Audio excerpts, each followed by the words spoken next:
YouTube, how is everybody doing tonight? Welcome back to the official Rise of Kingdoms Osiris League cast, brought to you by Lilith Gaming and some of the sponsored content creators of Rise of Kingdoms. This is the final match of the day, and it's gonna be a big boy match. That is right, we're looking at Group A, White Tigers against Legend Gaming. Two very big, very known alliances that have been part of the ecosystem of Rise of Kingdoms for quite some time. The folks from Kingdom 196 in the Legends Gaming lineup, and the folks from Kingdom 39 from White Tigers. We have a good 15 minutes until the match, and this is a match we can talk quite a lot about because there are a few pieces of information that are important to know in case you are not part of the Rise of Kingdoms community yet and you don't know these names. These are two very important names for you to know about. Let's start with our folks from White Tigers. White Tigers are coming in with 3.042 billion power into this matchup. They had two matches where it's not that they had a hard time, quote unquote. What they did have is a little bit of an opposition, I guess. Two of their latest matches ended up ending with around 12 and 15,000 points to the other team, meaning that the team did get some things done. It wasn't just getting straight run over. You can see on the other hand, right here, I still need to get used to the fact that I'm on this side. So you can see on this side, right here, down here, 3 matches by White Tigers, complete cleanup. Easy peasy. The next 2 ones were a bit rough ones, but White Tigers are on the board.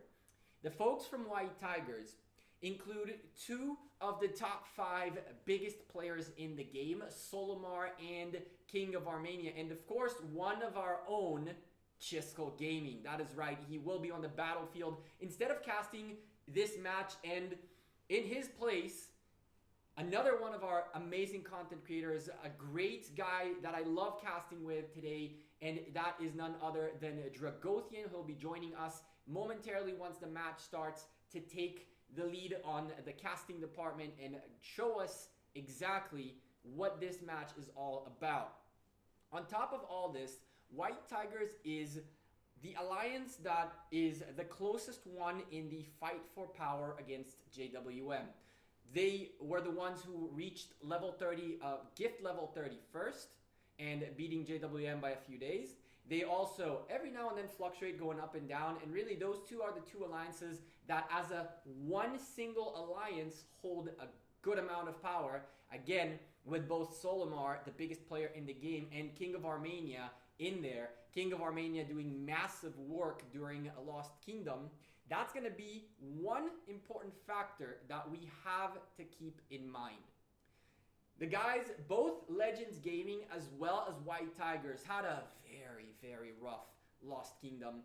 It wasn't pretty. It was full of losses for both of these individuals, both of these kingdoms, which means some individuals within the top 30 might potentially be a little bit low on troops.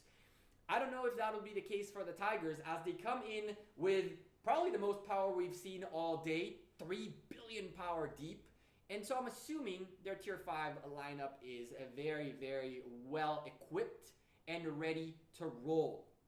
Overall, the key people to watch, again, would be Chisco Gaming. We're going to keep an eye on him. And also, of course, King of Armenia, who during the Lost Kingdom held, I think, 8 or 9 triple rallies, him and King Talib. King Talib, another individual, very known individual in the Rise of Kingdoms community that is part of White Tigers.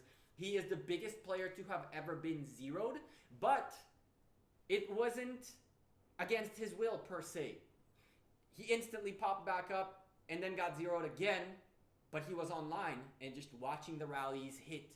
That guy is a monster, and he's coming in onto the battlefield for the White Tigers, and you can expect seeing quite a few swarms, 5 March swarms, kind of like we saw with Character T in the past broadcast, coming out of King Talib, coming out of King of Armenia, and coming out of these folks that have just such a crazy amount of tier 5s that all they're doing is sending those out. A small factor to keep in mind for the folks of the White Tigers is, again, because they are having a little bit of a tough situation in their Lost Kingdom, the question is how stable their mental attitude is coming into this match, in the sense that they were to a certain degree defeated in their Lost Kingdom, and so coming in after a defeat is a really, really tough thing to overcome. But I believe the White Tigers have everything they need to be able to lock this match down. And I'm not the only one who thinks that. Turns out all of you folks do too. Oh my goodness gracious, have you guys seen the odds? Let the record reflect. I went with Legends Gaming. And it's not because I don't like you, King of Armenia, or King Talib, or Chiskel Gaming, but with these odds, that is not the right set of odds for this matchup as far as I'm concerned. And maybe it might be. I might be losing all my bets today when it comes to this. We won a few of them, including some underdogs that won today. A lot of those coins coming in. If you guys did good in your bets, let me know in the comments, in the chat, how you guys did, which matches were underdogs that you guys bet on, something, anything that has to do with your betting predictions in the chat as well. Let's go talk a little bit about Legends Gaming. Now, Legends Gaming is an alliance that is not only an alliance, they're a family of alliances. And Legends Gaming came up about to be the biggest jumping project Rise of Kingdoms had ever seen. Back in the day, jumper accounts were very, very popular. Jumper accounts are accounts that have a small advantage when they start. Not too interesting anymore because jumping is not a thing anymore, or well, it's not as worth it as it used to be. But these folks started as 800 individuals who played together, made new accounts together, jumped into Kingdom 196, and started building the empire of Legends Gaming. Today, I think they're 1,800 members deep, 7 or 8 alliances, insanity all over the place, big boy players, medium players, small players, everything is in that Kingdom 196. These guys too had a little bit of a cruising time, as you can see through their Osiris League. The last match they had was a little bit of a question mark. When this was happening, they were in the middle of a very, very, very, very intensive Lost Kingdom fights. They were pushing out of Zone 4 after being locked in the first time and did a massive amount of work that for them to get to this Ark of Osiris, to this Osiris League match, was choose either Lost Kingdom or that, which is why you see a very uncharacteristic result for the folks of Legends Gaming. Another important thing to point out is that their leader, who you can see right there, Jigaman, is not participating in Osiris League anymore. He has a substitute, and so as the leader, as the guy who was one of their strategists, one of the guys leading the charge, I wonder if they had enough time to get someone new, not only into the leadership role per se, but to take on the responsibility Jiga had in Ark of Osiris in order to get the best bang out of their buck for this Osiris League. These folks are no joke. The fact that White Tigers have all this hype, and we're talking a lot of hype, guys. We're talking betting out the wazoo, quite frankly, and Legends Gaming are not to be messed with. The folks at White Tigers have already know this. They are not taking this lightly. And even though they have much, much more power, they're coming in with 3 billion power, while the Legends Gaming folks coming in with about 2.4 billion power, if we round it up just a little bit. 600 million power difference means a lot of tier 5s. But then again, some of these individuals who are carrying massive amount of power cannot do much beyond the 5 tier 5 marches. So yes, they can send millions of 5 tier 5 marches, but only 5 at a time. And so the difference in power between these two alliances isn't necessarily something to keep an eye on, because the amount of power coming out of Legends Gaming is one that will allow them to potentially not need to heal at all. And the same goes for White Tigers. And so with that being said, it's 5 versus 5 full marches, and in an hour worth of Ark of Osiris, you don't tend to spend all your troops in one take, especially when it comes to these folks that are the massive players. I'm still sure that some will heal and some will need a little bit of extra after that very tough Lost Kingdom situation. But hey, sometimes you gotta do what you gotta do, but I believe that this is gonna be a much, much closer match than most of you expect. Now, we are about 5 minutes away from the match, keeping our eyes to make sure that the watch button pops and that we can actually get into the match. Dragothian already standing by, waiting for the cast to begin. And so the final words I have for you guys is, what are things you should keep your eye on? First and foremost, these fast obelisk rallies have been a very, very, very big thing lately. And we're definitely going to see more than likely a few of those in this match. Keep an eye on, through the cast with us, on who are rallying what. Because the most likely outcome is we will see rallies not necessarily hitting, but rallies using a rally form to move on the map together and then break at the front.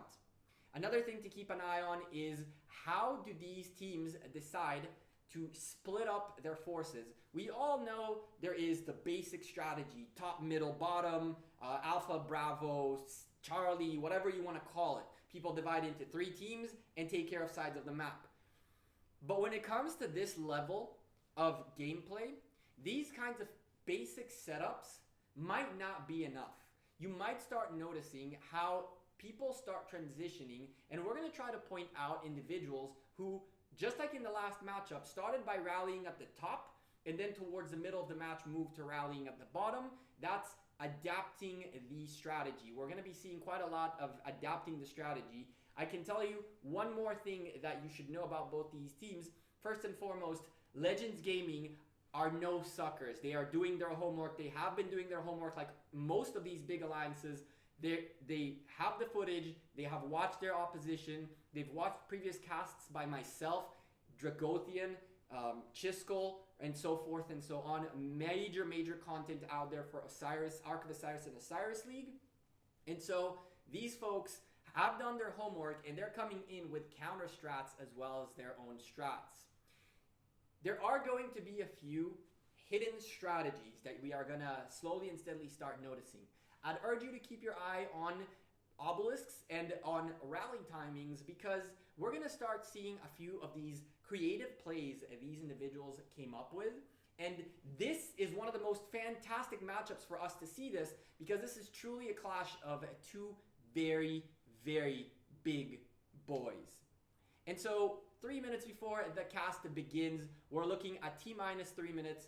Final thoughts of the day before going into the final cast. First of all, thank you guys very much as a community for helping us and backing us up. All the content creators involved are in the description down below. They're all linked. So take a moment, go subscribe to Dragothian, to myself, to Chiskel. Come show some love and support for the Rise of Kingdoms community. And we want to thank you personally for being here with us, for watching the casts, for interacting in the chat, being an awesome chat. You guys, I'm not paying attention to you, but I do see you right there. I do have you pulled up, and one of the most important thing for us is to be able to communicate and interact with you guys, the community. So thank you from the bottom of our hearts, and also thank you to Lilith Gaming for giving us the opportunity to do what we're doing right now, to prove that we're able to take this game and this content production to the next level, even at pretty much the middle of our living rooms, right? And so we are kind of waiting it out, 2 last minutes until the match begins. As you noticed, the casts slowly and steadily are improving. We are taking your feedback as we go. I urge every single one of you who wants to give us some feedback to get in touch with myself, Dragothian, or Chiskel through Discord. You can find our Discords in our channels. We all have our own Discord communities where we are very, very active and available to take that feedback in and improve. One of the things you guys said on the first cast was the audio is unsynced with the camera. The volume is too low, and we just fixed as we go. We got to keep taking that input, and we love it from you guys. So thank you very much from the bottom of our hearts for making us able to do what we love to do, which is make content and entertain you guys. I mean, hell, I'm standing with a jacket for the first time in God knows how long in front of 236 beautiful people in the chat, and I couldn't be happier. And in a moment, I'm about to bring in Dragothian into the scene, who I'm very sure is just as excited as I am to get this ball rolling and from major casts still coming. Every single day from now on, every single Osiris League match will be casted. We will switch the rules based on availability. Again, when Chisco is fighting right now, obviously he cannot cast. But hey, we're hoping that you guys are going to have a blast with it and really learn a little bit about Ark of Osiris, get you into Rise of Kingdoms, get you into the competitive mode of Osiris League. T-minus 20 seconds. I rambled a little bit too much. But again, there's really nothing I can do about it at this point in time, except perhaps call on Dragothian. Dragothian, are you here with us?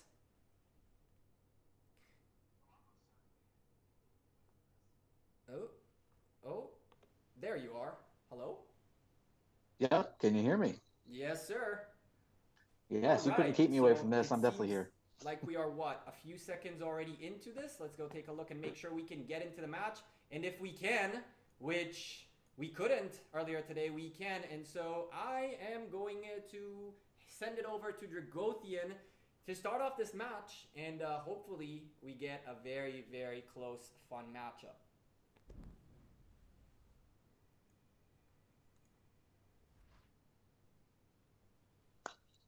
Well, welcome everybody. Welcome to the last match of the evening. I cannot be more excited to be bringing this cast to you. I've been waiting all day for it, and more importantly, been enduring battles throughout the day as well.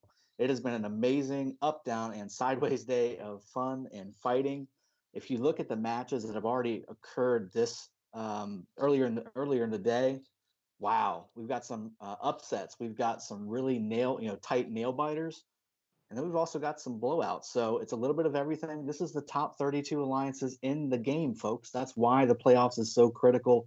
That's why it's so fun to watch. And this one in particular between White Tigers and Legends Gaming couldn't have been a better matchup for the final cast of the first day of season one. Do we still have you, Gecko? Oh, I'm here with you, my friend. I think that you nailed the nail on the head straight up when you said there was no better way to finish this day with this matchup. I mean, two Titans, two big boys that cannot be taken for granted. I really don't understand how the betting ended up being that skewed. Well, I mean, when you've got an alliance that has over 3 billion power, like you said in the preview, yeah, that should say it all. I mean, and that's just a way that people are betting, right? Are people betting to make more coins because you want to get that city decoration and you want to get the legendary sculptures, or do you just want to go with the sure thing, not quite as risky, make a few coins, or sure thing being quote in quotation marks, right? These guys are behemoths in their own right. Both of these alliances have every chance to win this match. I agree, and we're about 12 seconds before the gates of hell open up. What do you think will be the first move by both of these alliances? Do you think that they will indeed go rally obelisks? I'm going to play Nostradamus. Okay, both first off, I'm seeing cities poured in literally as the game spawns in, which means that they're still having a little bit of connectivity issues. But what's going to happen? You're going to see rallies going to all four obelisks from each side. So they're going to rally their own obelisks, and they're going to rally the enemies. The two rallies from both sides that are rallying the opposing enemy obelisks, they're going to break at their altars so that they can swarm the altar and try and get a quick cap on the opponent altar. Okay. Well, one thing to point out to the chat, because you pointed something very important. Just as the map opened up, a bunch of folks poured it in. As a reminder, for example, Gigaman from Legends Gaming is no longer participating and he is in the starting lineup. Because of that, the folks that you saw porting in at the end, right out when the gates opened, are the backup individuals who had to make their way into LG1 into the match. Essentially, they have to wait the 3-minute cooldown and only then they can come in. And so, I'm assuming that's what that was, just individuals who had to fill in. But you're seeing exactly what we expected. 8 rallies out the gate, 4 and 4 by each individual alliance, and Legends Gaming on top of that, pouring marches out. Quick reminder, Mm-hmm. as long as you have marches out on the open field, you cannot use the teleports. One more Legends Gaming showing up to make this a 30 versus 30. I think our first one of the day. Mm. Yeah, right off the bat, and it's a beautiful thing. I would absolutely love, because of how awesome these games have been so far today. I would love for every single one of these games to get their own time slot. They're worth it. They're worth it in their own right. And like you said, troops absolutely pouring outside of both sides of the map. Gold shinies everywhere, rallies everywhere right off the bat. This is exactly what we were expecting, and this is certainly going to have a good start and a fast start to this match, and it's going to get it kicked off real quick. There's not going to be a whole lot of delay here at all. So before the main action starts and we got to start zooming into the buildings blinking, let's take a moment to remind the folks how the buildings in Ark of Osiris work. You have the first layer of buildings which are open for occupation from the moment the gates open up. These are your obelisks and outposts of Set and Iset.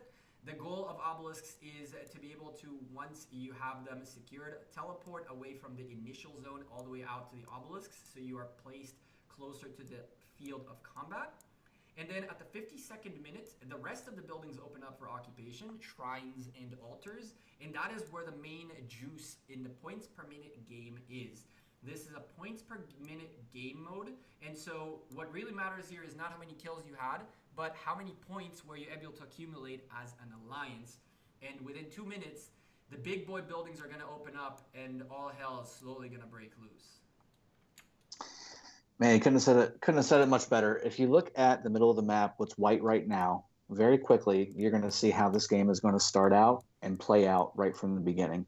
If you start seeing buildings by their respective colors start turning the opposing colors, that's immediately going to set that alliance on its back foot, which will stop them from pushing forward, which will stop them from sending rallies, and ultimately will stop them from pushing troops forward to help secure the open field. Securing the open field in Ark is just as critical as sending rallies and helps you get the ultimate goal, which is always snagging that Ark of Osiris in the middle. So to a certain extent, how many rallies would you say, and I'm asking you this specifically because you are not only a rally leader, but a leader in general of AOC in the Ark of Osiris department, how many rallies would you say is a healthy number? Because I think that having too many rallies is also problematic because you just run out of marches essentially in certain areas. So what do you say would be a sweet spot in terms of remembering that a rally in Ark of Osiris can cost 5 to 6 marches to fill? Yeah, so it should only cost, it depends on what you're rallying. If you're rallying an obelisk, it should only cost 5. If you're rallying any other objective that's one of the main buildings, it should only cost 4. And if you're rallying an outpost, it should only cost 2. So with that being said, it's a 1-minute rally timer, guys. So you have to remember that sending a rally just for rally's sake isn't always necessarily the best thing. You can be reactive with 1-minute rallies. You can go ahead and say, okay, these guys are about to take this shrine of war. I want to go ahead and send a rally right now so that I can proactively retake it and almost have it hit just as soon, again, right a minute after, because it's just that quick. And they may not have time, which is why I was talking about the open field battles, very critical to reinforce. So healthy number of rallies, really dictated by the pace of the game. Right now, blue is pushing forward, so the white tigers have already taken the Shrine of War on the Legends Gaming side, right at the top, and both parties are positioning heavily in the middle.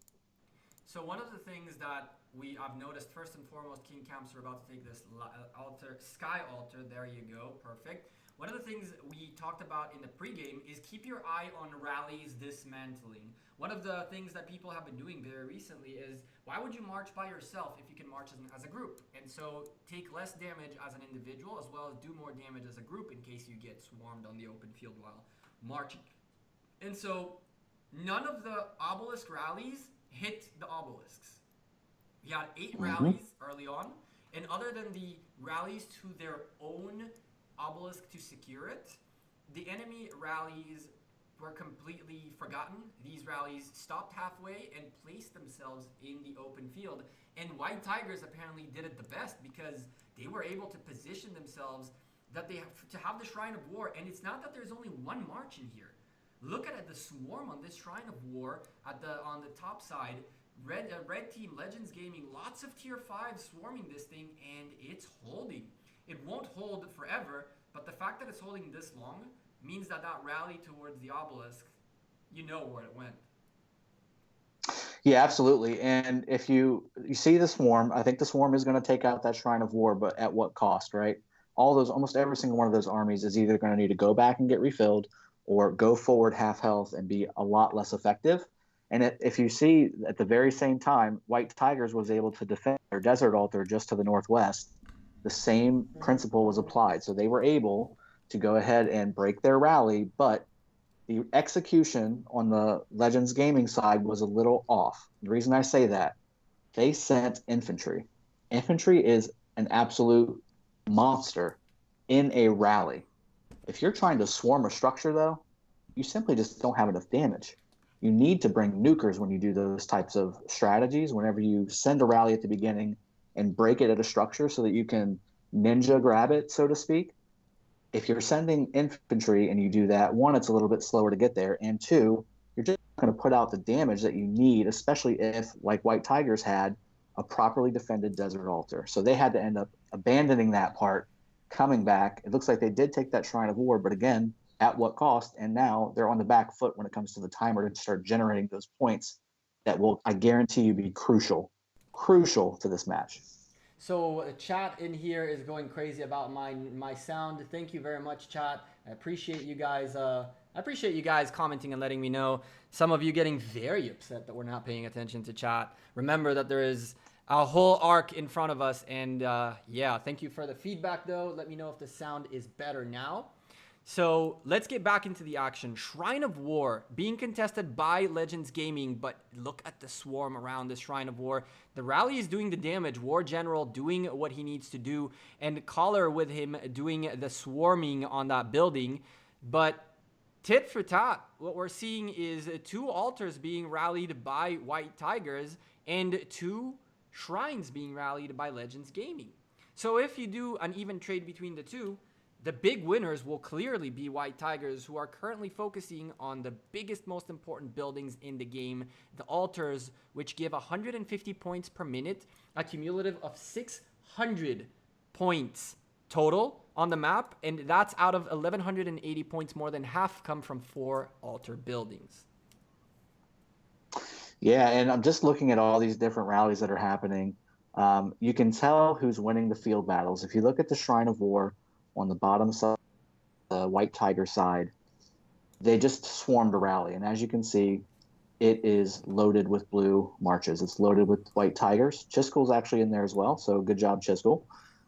There's also rallies going out from that side. So again, you can tell where the field battles are being won is where those rallies are being unsuccessful. The times when these rallies work is when you've actually taken control of the map, when you've taken control of the field, so that not only can they not reinforce the structure you're rallying, but more importantly, they can't swarm the rally that you're sending. One of the things Chiskel and myself talked about in the previous cast is what happens when you have a building like this Shrine of Life at the bottom by Legends Gaming, and quite truthfully, you want a rally like Chiskel's rally right here to last forever. Why? Because at this point, Chiskel can no longer launch another rally. He also has a bunch of his alliance mates stuck within this rally. And as you see, Legends Gaming reinforcing once again, all they're doing is they're taking Chiskel and his comrades who are in this rally out of the match. Because this Richard is just holding on. Look at the amounts of Legends Gaming making their way to defend this Shrine of Life. And for them, it's not a matter of holding on to the Shrine of Life. It's more of a matter of keeping Chiskel busy, because if they keep Chiskel busy there, he cannot get busy anywhere else. And while that is happening, Nullfox rallied and is swarming the Sky Altar up above that, and he's very close to get it with reinforcements getting very close, and unfortunately, none of that with Chiskel again showing up to help and protect this Sky Altar, which is still under very, very big danger. Yeah, I see the swarm happening there, but and to also give you a point, like a counterpoint to what you just said on the Shrine of War at the bottom, or Shrine of Life, excuse me. Look at how many armies are there now. So there's probably 10 armies plus inside that Shrine of Life. Let me see. I can't see the amount of people, but there's also 4 armies on the field. 2 have already been sent back. Looks like 4 armies were in that rally. So 4 took on about 10 or 12. those 10 or 12 armies that were defending, which is a good thing, got to defend that structure, but that's the point. You send a rally, especially an infantry rally that's not easily swarmed, because you're going to get a ton of counterattack damage when you swarm an infantry rally.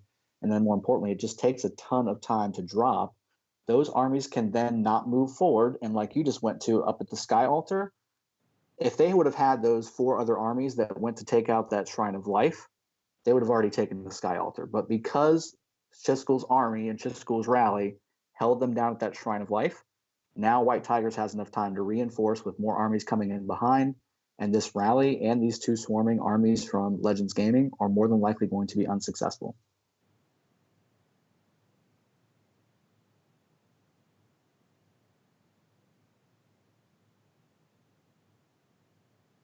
Mm-hmm.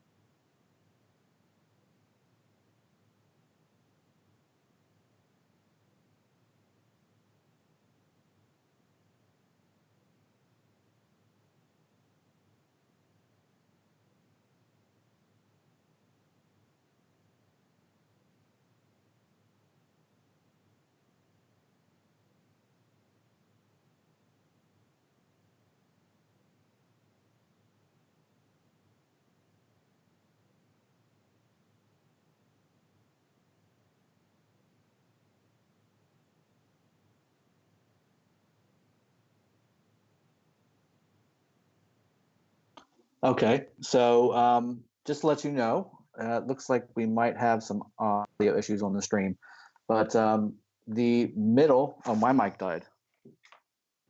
One sec. You can hear me just fine, but the stream can't. Okay, it's good. I'm back. Okay, so they can't hear me. Yeah. They definitely can't hear me. No, I was the one who was muted. That's funny. So sorry about that, chat. I wasn't truly. Okay, mine's fine. Yours is fine. not. I was muted. Going back. And Okay, forth. Roger that. Yep. You are good. Let's jump into the middle. Looks like White Tigers, like you said, is definitely making a huge push for the arc, and that's the right play, especially considering you're 500 points ahead. And more importantly, they're controlling again the open field battle, so they're starting to push Legends Gaming down. Legends Gaming, knowing that this arc is critical, are sending a massive amount of troops from the middle, from the left and right side into the middle. If I know them well enough, I also think they're going to be sending some folks around the sides and try to hit from around the back as well. And so one thing I was saying while I rudely muted myself was that yeah, I know, right? A long day. I promise to you guys, one of these casts will go semi-flawless, but give us a break. It's the 3rd one ever. Anyway, one of the things I was saying is now that the blue team have a very, very good hold on the point per minute game, they're 220 points per minute ahead with 500 points in the lead. They can afford to put extra presence in the center and grab this Ark of Osiris. Legends Gaming had a choice to make, whether they're going deep into this arc to get it, or they're going to try to fight for their points per minute. At this point, it doesn't seem like Legends Gaming are doing neither. It looks like blue, the guys from White Tigers, are very much in control of this Ark of Osiris, and I'm not seeing any blue buildings blinking. 3 altars belonging to White Tigers and none of them blinking is trouble for Legends Gaming. Legends Gaming have to either get the points per minute game back in their favor, or at least even it out, or stop this Ark of Osiris from moving. You know, the Gecko, their ear must have been burning, because now you've got 2 Sky Altars on the right side blinking, and then there's more than likely, there's multiple lines. Here comes the 3rd rally. All 3 of these altars are going to be being hit simultaneously while White Tigers is capturing that Ark of Osiris. They will get that big influx of points from capturing the Ark. However, again, at what cost? Are they about to lose all of their altars at the same time? Do they have enough people on the battlefield to go ahead and win the open field fights so that they can start swarming those rallies? I know on the left side, they don't. There's nobody there. It's just that rally and 1 reinforcement army. On the right side, we've got, again, no White Tigers to be found. They're all gone. There's now the one very close to their obelisk. Yes, the Sky Altars looks like it's going down on both sides. The Desert Altar's right by their obelisk, so it looks like they may be a little bit better off. Even this, I saw a lot of blue lines, and all of a sudden the Desert Altar is still getting hit hard. That rally is still at half HP, and Frodo, a very strong 100+ million power player with the tier 5 mixed troop swarming the life out of this Desert Altar.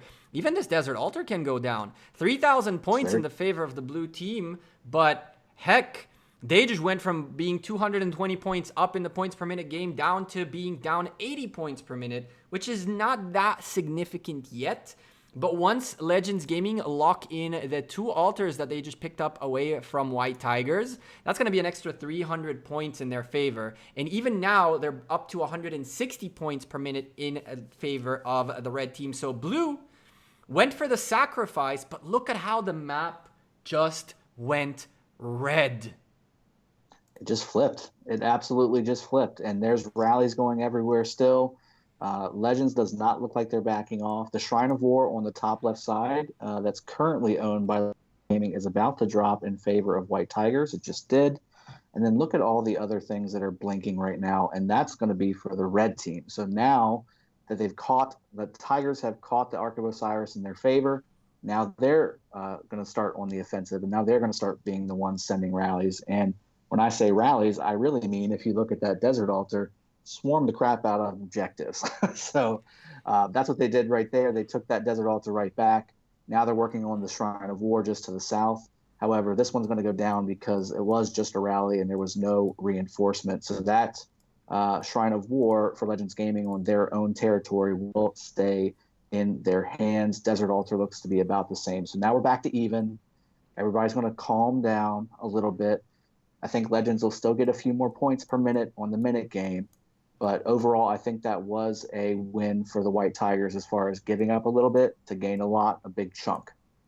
And so I think that while I agree with some of the things you said there, I think that there is no winner in this move, right? I don't think it worked out in the favor of White Tigers or of Legends Gaming, which I guess because White Tigers are in the lead, it works in their favor in that sense, because anything that doesn't work on the map means they still win.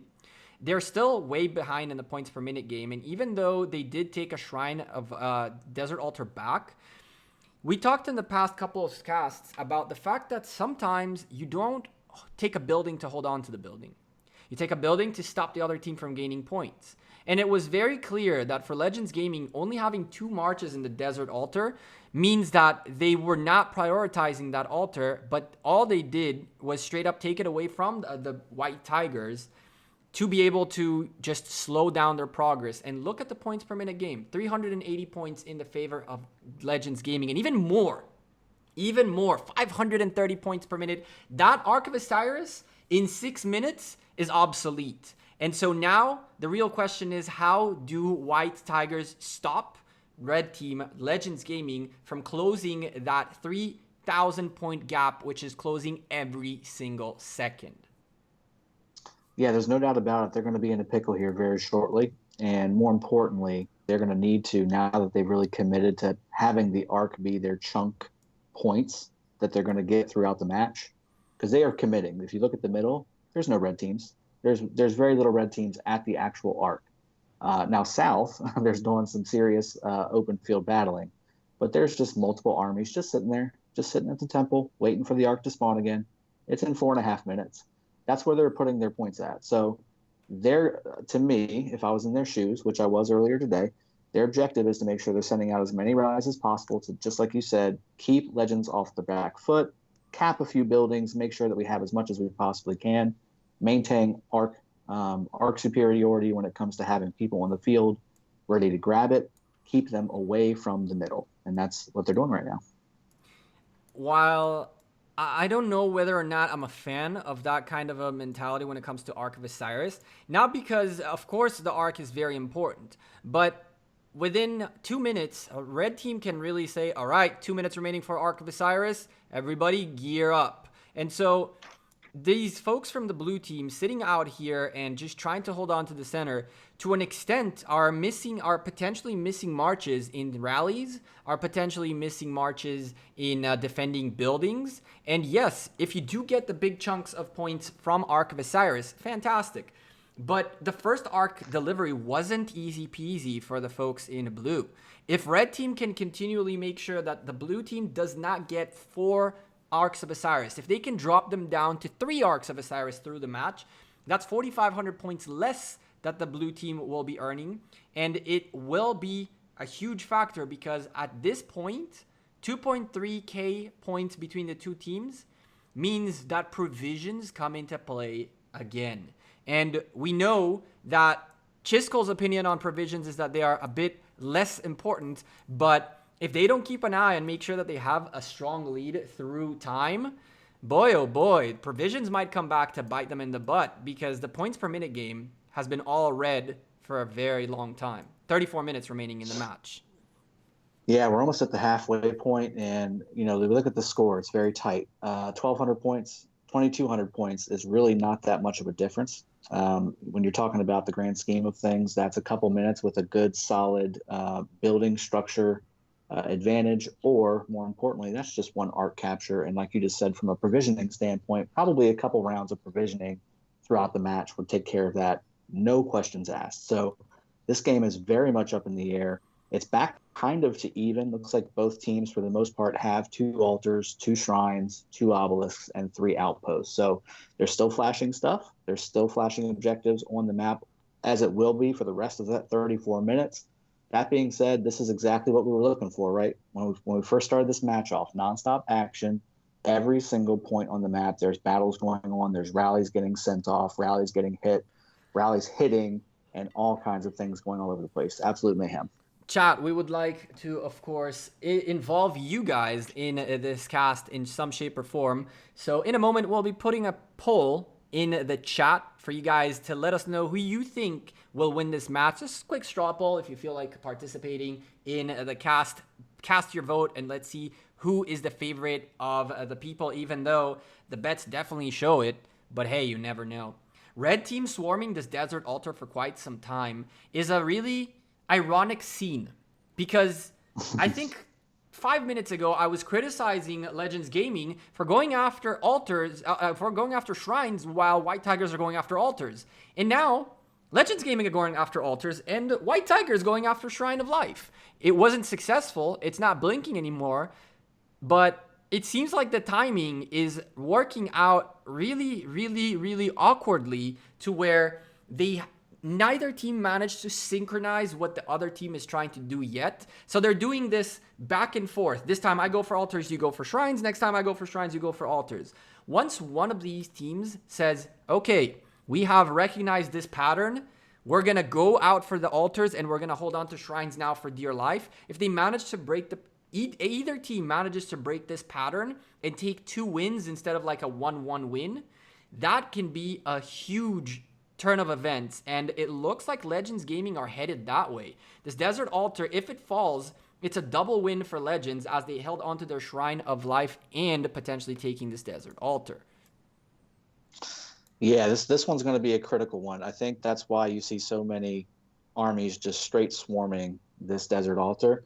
Right now, we're knotted up 590 apiece on the per minute rate, and we're at a 2,100 points between White Tigers and Legends Gaming, and we've got the arc coming up soon, I want to say.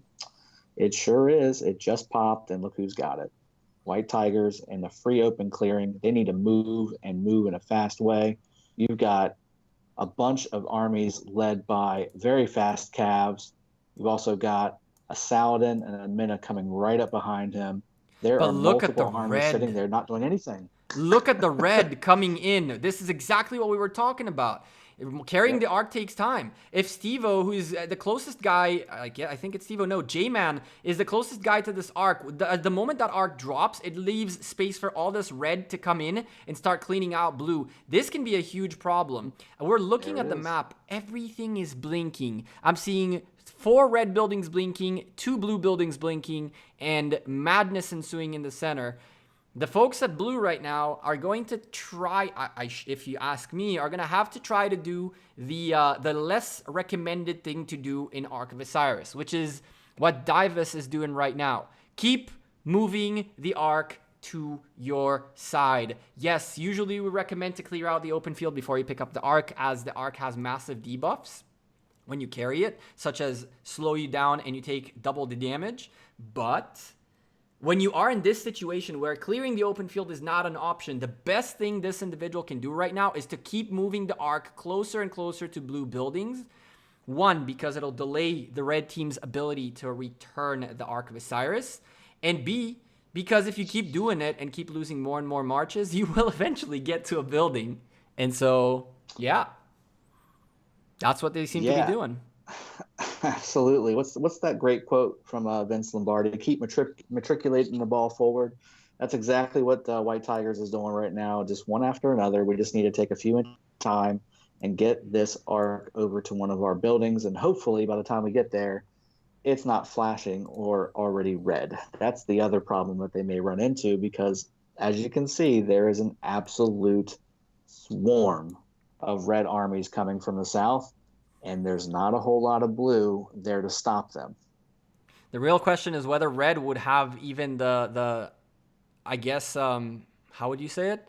The thought of, maybe I should go for the building rather than go out after this arc carrier, because I am not seeing any marches yet trying to make their way towards the outpost itself. There's one what looks like to be perhaps a scout or something, but other than that, everybody's focused on the march that's carrying the arc.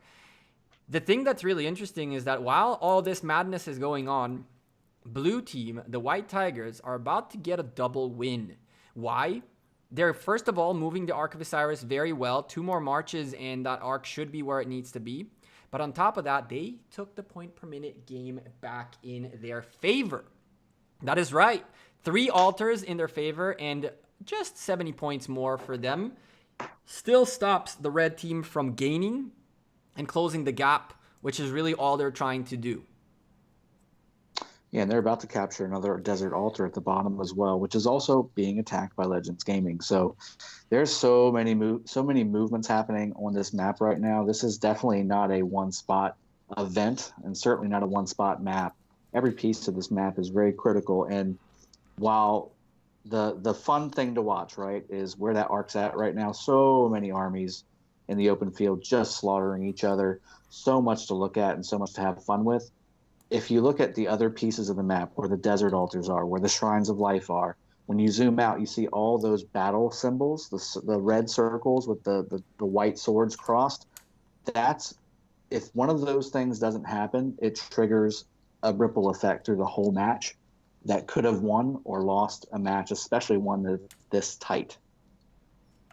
One of the things that I was showing, because as much as I love all the massacre happening in the arc itself, which is now moving even further out, really weird stuff right there. I don't know where Solomar is taking this arc, but he's not taking it back to this outpost. Big shout out to Solomar, the biggest player in the game right now, power-wise. And of course, we have our friends Chiskel, King Talib, Stevo, Thor from LG Gaming, Chobak, and many, many other very, very insane, strong individuals. We could shout out every single one on the battlefield right here for being huge warriors. This is a massacre, but the massacre we were looking at was King Talib going for the Shrine of Life at the bottom, just chilling. He was 2 marches deep trying to get that Shrine of Life back in the favor of the blue team, and unsuccessful. But this is the kind of things we were expecting out of him, to take a couple of his extra marches and send them to be a nuisance somewhere. And even though he did not get the building, I saw 4 different marches coming into the Shrine of Life to secure it just because of him. So a 2-for-1 trade for him. Yes, he lost 2 marches, but he preoccupied 4 of them.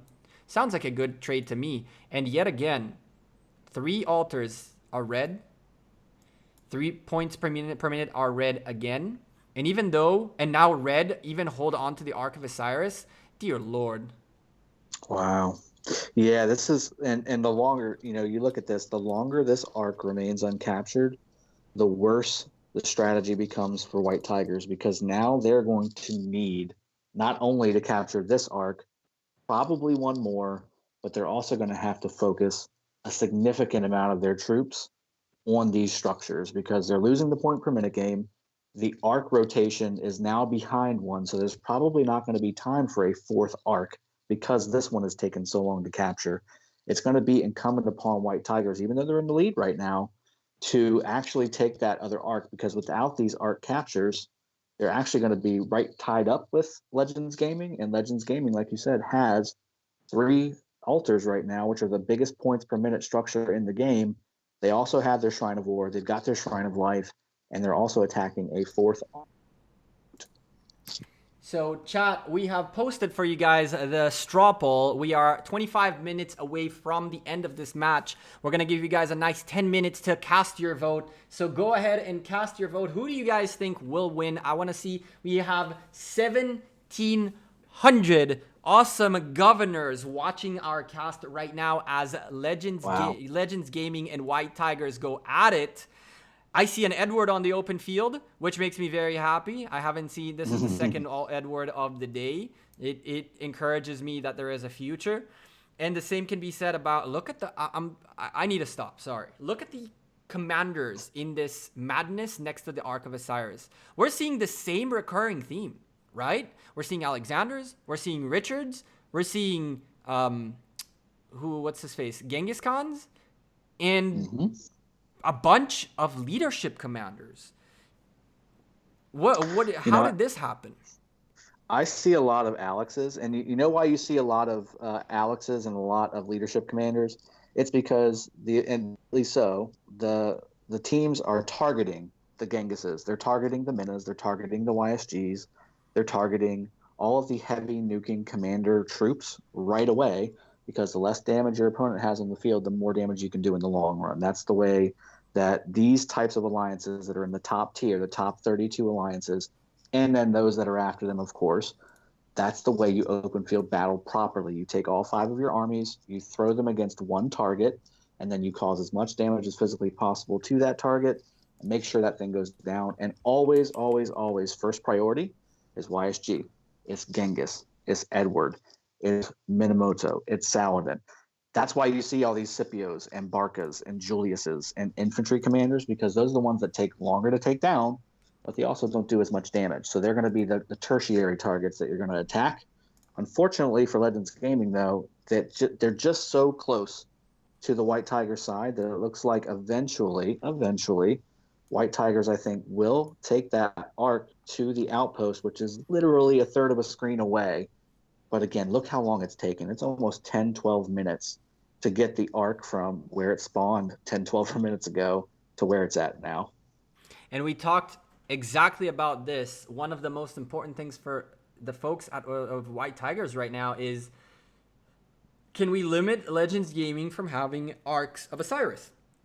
And so by delaying this, by causing this big delay, at some point Legends Gaming need to say, listen, we got to let them hand this in because we're wasting time and this is stopping the next arc from coming up. If Legends Gaming, by some miracle, at this point managed to figure out how to get 2 arcs, and I'm saying by some miracle because of the time that's left in the match, if they do manage to somehow get 2 arcs, it'll be more points for them than White Tigers got from their first 2 arcs. Why isn't the arc capturing? That is a good question. Is he not capturing the arc? Nope. He is delaying it as much as humanly possible. And that's the play. Level. That's the play. Either that or he just misclicked that outpost. One of the two. It's one of the two. It's either a really next level crazy play. And look at the next level crazy play. Frodo took the outpost right next to him. Oh boy. My goodness.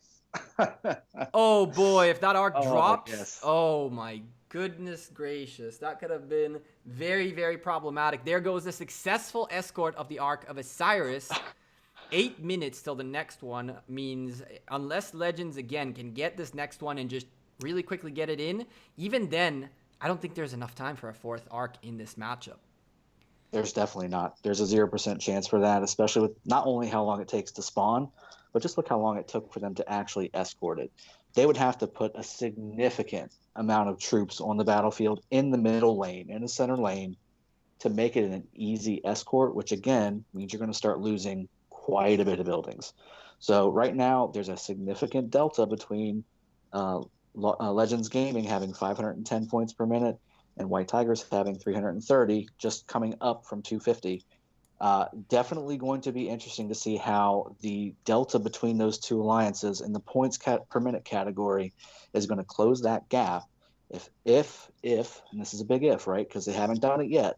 But if Legends Gaming is able to capture this third arc and really take a significant points per minute total to boot for the previous 5 or 6 minutes before that arc spawns, this could be down to the wire, and it might be the difference between 1 or 2 provisioning armies going out and farming 1 or 2 nodes. I'm so happy you just said provisioning. I'm just so happy. I think provisioning is one of the most underrated things in Ark of Osiris, primarily because the matches usually are relatively easy to, relatively not one-sided, but the victories are usually very straightforward. 15, 20,000 point differences and above. And so at those points, provisions really don't mean much. But in matches like this, when you're looking at the top tier of this game in terms of strategy and playing Ark of Osiris, I mean, we're looking at 190 points per minute in the favor of Legends Gaming, which means if they stay like this right now, they're going to earn an extra 3,800 points ahead of White Tigers, which is not enough to close that gap. But if they pick up an Arc, they can definitely lock in this gap and take that victory away from the White Tigers. So yes, White Tigers are in the lead and did pick up 2 arcs, but that third arc might be very, very crucial, and Legends Gaming have not stopped pressuring the buildings at any point. Take a peek at, well, it looks like it just ended, but take a peek at the Shrine of War just to your north. They just took it back. White Tigers just took it back, but at this point, they're just starting to throw their weight around a bit. There was about 13 armies or so that just swarmed that Shrine of War to the north and took it back from Legends Gaming. Legends Gaming had a proper commander in there, and it looked to be pretty darn full. But when you've got 10 or 12 armies with 300,000 plus T5 troops hitting simultaneously, and at least half of those had to be nuking armies, there's not much that can be done. And again, you just said it. If everything lines up perfectly, that's the key. And right now I'm looking, and I do see that there's 2 altars on each side, and one is blinking on the blue side. If we go to the southwest there, and look, they're doing their best White Tigers impression. They're going ahead and swarm this sky altar. However, not only do they have the rally and the swarm, but White Tigers has enough there to beat the rally. There's a counter rally coming in from Chisco on top of it, and there's proper defense inside the sky altar. I think it's just going to be too much for Legends Gaming to take this from White Tigers, which will again pretty much even out, which it is right now, 510 a minute per team. It's evening out the points per minute. And again, just like you said, if the points are not in favor of Legends Gaming and they don't capture this next arc, I think they're just going to be a few thousand short. King Camster trying to keep the folks of White Tigers honest. Rally on the obelisk up at the top seems to be bad news for the White Tigers, as it is doing pretty strong damage to this obelisk right here. There is so much White Tiger presence, including the likes of Solomar and the big King Bob and a few other individuals in here, that even if this this obelisk falls, it will most likely not be held by Legends Gaming for long enough. But if they can distract, which they just did, by the way, a couple of armies away from the battlefield, it's always going to be a win situation for them, as they distracted Solomar, one of Solomar's marches, going straight into holding onto this obelisk. And that's one straight up march that will not be on the field doing work for the White Tigers. So there is some profit to be made out of this, but Legends Gaming were kind of hoping to catch the folks from White Tigers a little bit more off guard, and they unfortunately weren't able to do that. Let's talk about rallies really quick. You've got Genghis leading a rally, which is very, very good. You got Genghis Double C leading. That is a quality rally, but those types of rallies need reinforcement. This, to me, is a distraction rally so that Legends Gaming can push either on the right side or try and get that arc that we were just talking about, because there's no reinforcement. They just wanted it to get there fast by having a nice cavalry group with Genghis and Double C. You can swarm a rally like this, having 6 cities, 7 cities right around it with White Tigers. You can easily swarm that, and just like that, it pops down. If it was an infantry army or an infantry rally, it would be much more difficult to swarm down because of all that counterattack damage that infantry armies possess. And not only that, but if you also have a Richard in there, like say an Alex primary with Richard secondary, super tanky, tons of defense, tons of nuke, tons of different damage debuffs and health buffs for the infantry. That's a tough rally to take down. If that was an infantry rally, that probably would still be going. It wouldn't have necessarily taken it, but it would have distracted White Tigers long enough for maybe a better positioning on the Legends Gaming side. Again, the choice of rally is critical, especially at different points in the match. One of the things we're seeing is an outpour in the center. I had to move it from that rally up top to the center because madness is ensuing in here. And it seems to an extent that the folks at White Tigers said, ladies and gentlemen, we're going all in into this Ark of Osiris, and whatever happens, they are not taking it. And the outpour of blue marches that is coming here is just obnoxious. It's going to get even bigger. But White Tigers know they have a very slight lead. On top of all that, they have the points per minute game working in their favor right now because an even matchup in points per minute works better for the folks in the lead. Means that the other team is not closing their gap. And at this point, with 6,000 points difference between the two teams, an arc that's worth 4,000 points is not going to be enough for Legends Gaming to get back into this. But they do know that their main hope can only come if they manage to get this arc and get it quick. If they manage to take it and get it quick, have a good few minutes, probably something like 8 to 6 minutes remaining afterwards, they can still try to get some marches out for provisioning. They can still try to, just hit whatever building, swarm anything they can, slow down the points per minute for blue team. This is not over by any means whatsoever. This can legit go into the last second. Look at this screen. Do you think anything is going to happen very quickly? There's a 0% chance. I don't know of anything happening quickly in this mess. If the folks, folks at Legend Gaming manage to drop the arc onto their side, and then they keep a nice little cloud of marches around the marching arc, there is a very big potential for them to be able to move this. Yes, there is so much presence on the open field and so much madness going on that it won't necessarily work.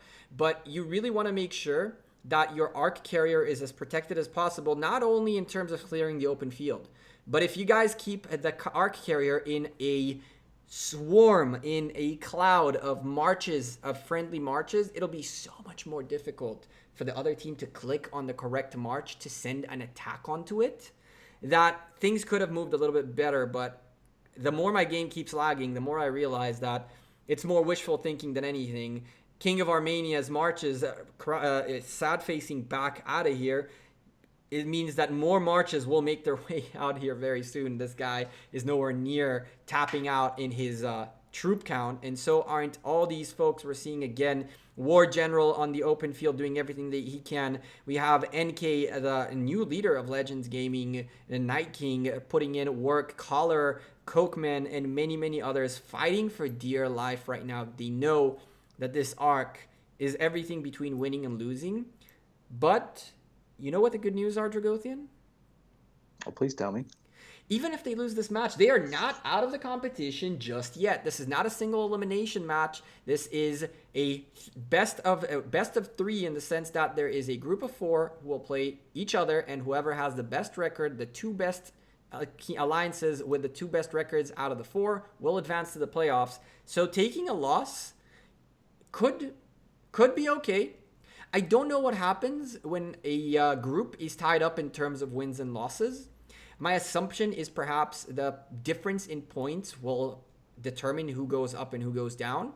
And so even for Legends Gaming, it'll be very important to keep this gap between them and White Tigers as small as possible, because it could potentially come into play for them to make it out to the playoffs. Man, I tell you, there's just absolutely so much going on here. It's hard to even click, like you said.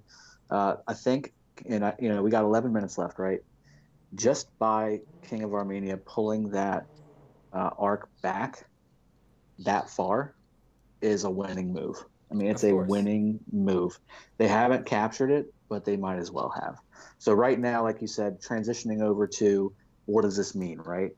because it's not over, certainly, but it's a what 5,400 point delta with 10 minutes left, and the buildings are roughly equal, with White Tigers having a 110 point per minute lead and controlling the arc and in the center for nobody to grab. This is going to be just a point where Legends Gaming, I think, just runs out of time. So what does that mean, right?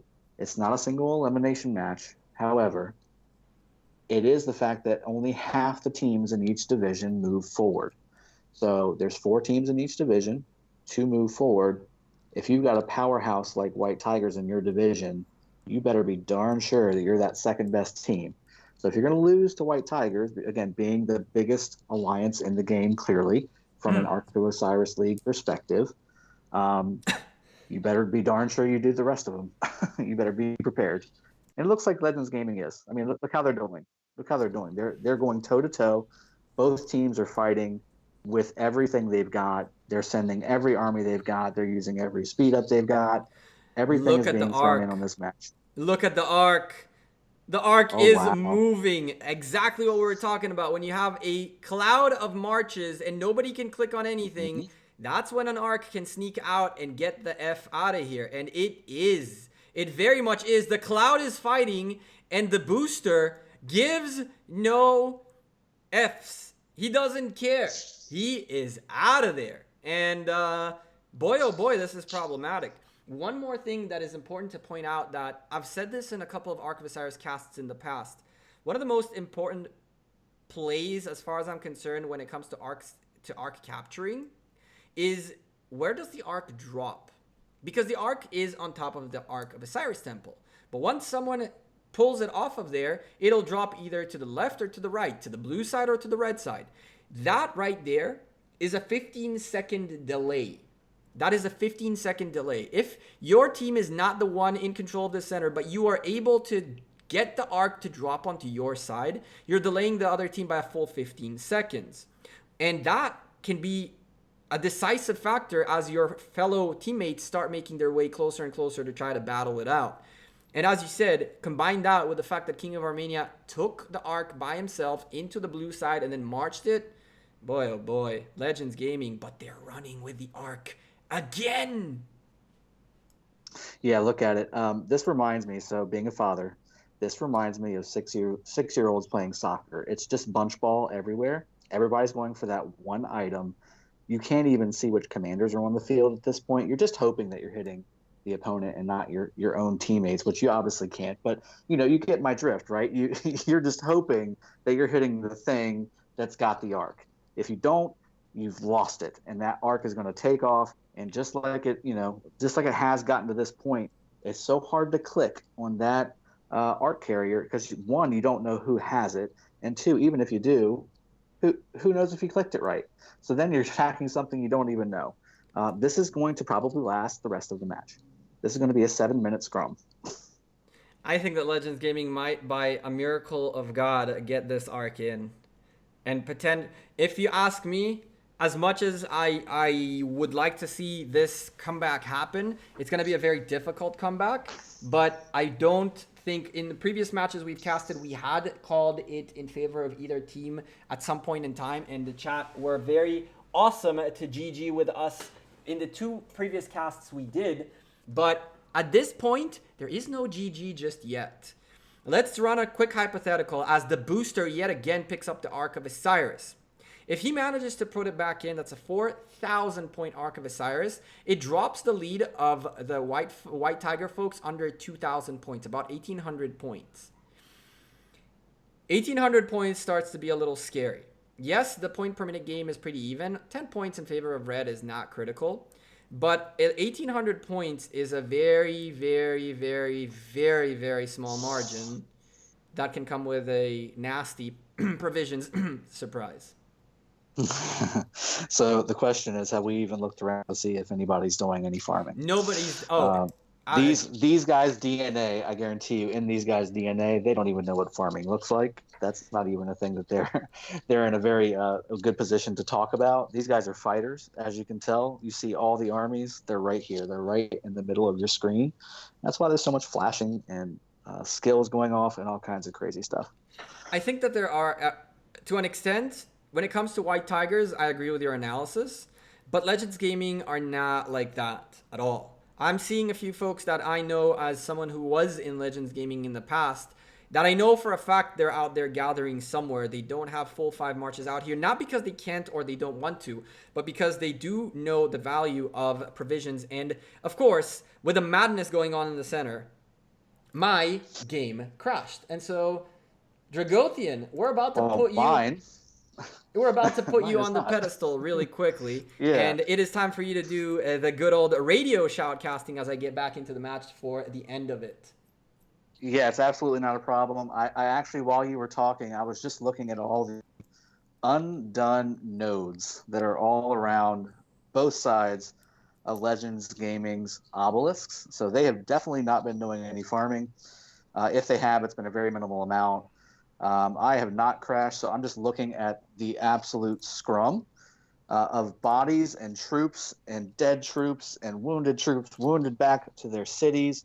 And sure enough, I see in the middle of a sea of blue and red an arc that is now going back towards the White Tigers side. So it's going back north, and now it's dropped. And now, again, there's a massive scrum around the entire arc. We're 4 minutes, 20 seconds left. Dragothian, can you leave the match? Can I leave the match? Yes. Technically, we're supposed to have a way to get in, but we're 500 out of 500 observers, and I cannot get into the live cast. So hopefully keep spamming it. Keep spamming it. You'll pop in. It is being spammed. We gotta get in. We got to get in. Spectator limit has been reached. Lilith, you told me this wouldn't happen. No. Well, see, now I can't do it because I hopped out. Did you get out? Yeah, you told me to. And I'm spamming, so any of you folks watching the stream and spectating, it would be really good if you leave the observers so we can finish the cast off the right way. Of course, we were supposed to be white flagged so that, you know, anytime, even 500 out of 500 observers, we can still get in. But hey, we crashed and now we're screwed. How fun is that? Come on, baby. Give me observer. All right, so for those of you that can see the actual match, I'm going to play it out for you right now. Okay, here's what you'd be looking at. You'd be looking at a bunch of blue armies, a bunch of red armies, just throwing themselves at each other with this big golden structure that looks so shiny you can taste it, sitting in the middle of the whole thing. And then on top of that, minutes counting down, points getting accumulated in favor of White Tigers because nobody's capturing that arc. There's a 0% chance of that happening. And on top of that, there is a slight points per minute score in favor of the Tigers. It's just too little too late. Legends Gaming put up one heck of a fight against one of, if not the biggest, most powerful alliances in the game, with one of, if not the, including the, in fact, I just got back in, biggest. How did you get in? Biggest alliance in the game. How about that? I just got back in. I'm still spamming enter like crazy. And here's the thing. So I can now tell you exactly what's happening. It's what I just said. It's right by the arc. Tigers are still slowly but surely bringing it back. There's 2 minutes left in the match. There's a 4,500 point difference. And Legends Gaming does have a significant points per minute advantage right now, though.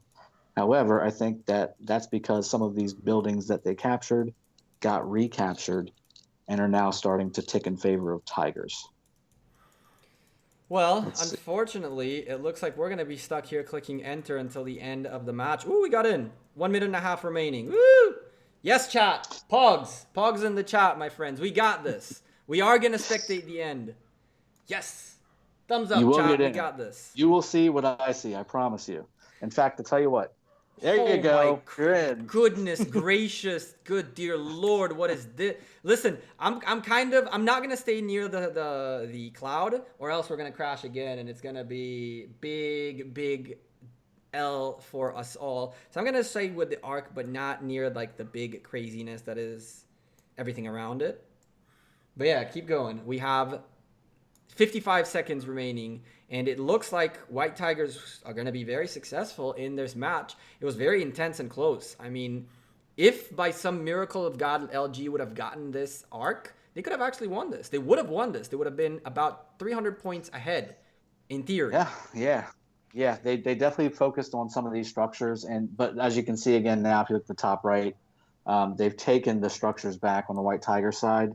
But again, I think just running out of time, too little, too late.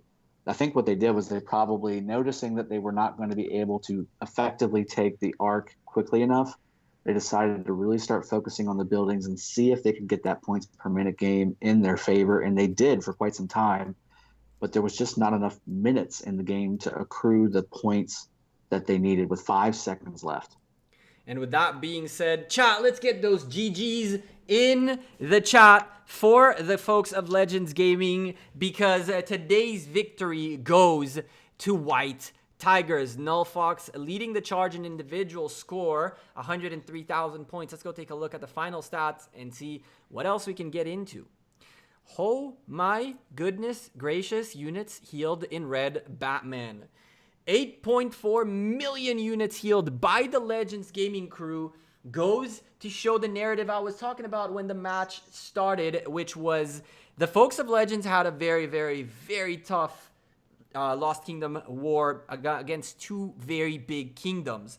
And so their troop count might not be at the highest of points, especially the guys who fought relentlessly, even with the pushback out a few during the KE coming a couple of weeks back. The guys that White Tigers, surprisingly enough, healed quite a bit as well. 4.2 million troops healed. Dragothian, we're seeing a very big, very small difference in kills, but very massive difference in the units healed. What does this really mean? Well, if you just look at it from on paper, right, you could easily say that, yeah, I think just Legends wanted it worse, and they spammed heals to get those troops back and have the most effective armies on the field. I think there's a little bit more into it than just the numbers here. If you look at everything, all said and done, they had a higher occupation score, Legends Gaming did. Just look at the difference. There's a 0 column for Legends Gaming, and there's a 6,500 column for the White Tigers. Correct. Yep. I think that's really the number that we need to focus on. Units healed at the end of the day just turned a very solid Legends Gaming alliance at 2.4 billion total matchmaking power into a 3 billion power alliance like White Tiger, because you don't necessarily have to have all the troops that White Tiger does, but you need to heal them like you do. So if you do that, you can then start stacking your armies up and your strategies up against theirs. And then it becomes which one's going to have the better strategy and, more importantly, execute it better. I couldn't agree more. Indeed, the difference was Arc of Osiris score. I do have to mention, though, that the fact that the Legends Gaming crew won the occupation score is fairly surprising, in the sense that, as you mentioned, they had to heal to get their way up to that 3 billion power to kind of go toe for toe with White Tigers. But if it's not open field combat, which is what dictates the Arc of Osiris, the guys from Legends Gaming had a more solid plan when it comes to holding on to occupation score. And it shows right here. Of course, it's a combination of all three. So what Chiskel and I were talking about in the previous cast was the two main factors are Arc of Osiris and occupation score. But what happens if one team wins one and the other one wins the other? In that case, provisions might come into play. If you take a quick look, in this case, it's not the case, because the win by Legends Gaming wasn't significant enough in the occupation score to be able to even out the Arc of Osiris score. But what we can see is that the plan for Legends was very solid, but maybe that difference in power was what gave White Tigers that extra edge on the open field to grab those Arcs of Osiris. Yeah, if you looked at the map, right, as we looked through the map through the entire match, and it was a pretty much bell-to-bell 58 minutes of nonstop troops swarming, rallying, defending, occupying, winning, losing, a little bit of everything, right? If you just look at the whole map in its entirety, I think going back to what I was saying earlier about no one thing really won this. And if you look at it, You just kind of went through the thing. Yes, 6,500 Arc of Osiris score for White Tigers, 0 for Legends Gaming. Legends Gaming, however, had an additional 3,000 points or so between occupation and provisions. That's the difference in points. However, how did White Tigers get that 6,500? It wasn't just because they captured it twice. It was because they occupied one random building on one side of the map for an extended period of time that enabled them to push forward to capture that arc. Or it was a combination of 2 or 3 other buildings that were getting rallied simultaneously that allowed White Tigers to position and posture in the middle and really block Legends Gaming from coming up because they couldn't leave, or else they would have lost that Sky Altar, or they would have lost that Desert Altar. So again, this is not a one move wins all. Very rarely is that the case. It does happen sometimes, and it's usually at the very end, right?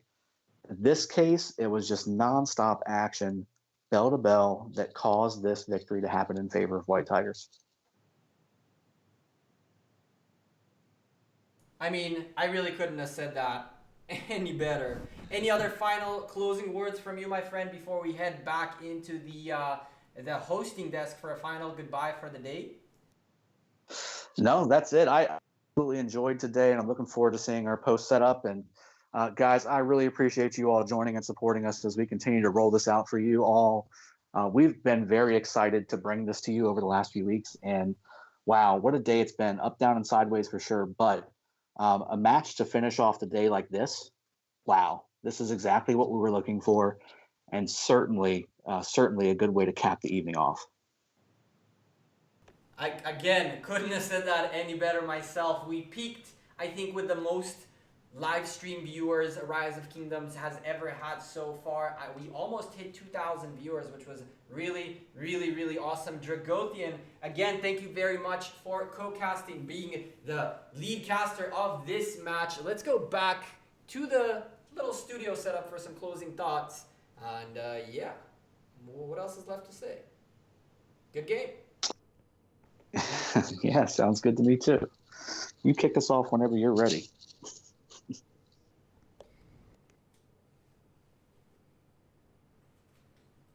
All right, ladies and gentlemen, this wraps up our first day of Osiris League casts. Again, thank you guys very much for all your continuous support. I appreciate every single one of you for being here, including those of you being awesome in the chat, letting us know of all the issues you're seeing, all the different things that need to be fixed, that need to be changed, and of course, all your feedback is always very welcome.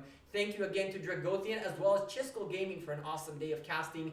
Chat, community, Rise of Kingdoms governors, I'll see you guys next Sunday, same place, same time. Hopefully, this time with 5 matches rather than only 3. We had a little bit of issues today, but hopefully the next time around it'll be even better. You guys have a great rest of your day. This cast has been brought to you by Lilith Gaming, and some of the content creators, the sponsored content creators, have put blood, sweat, and tear into making this happen, and having you awesome folks in the chat with us couldn't be any better. Thank you guys again for all your continuous support, for being awesome. Don't forget to check out the individual channels of the content creators, all linked in the description down below. Come say hi, hit that subscribe, hit those likes, find videos that you enjoy and find informative. Stay safe, enjoy the rest of your weekend, day, afternoon, whatever time you guys are watching this VOD, which is going to be available as soon as this cast is over. You guys have a great rest of your day. Take care. Peace.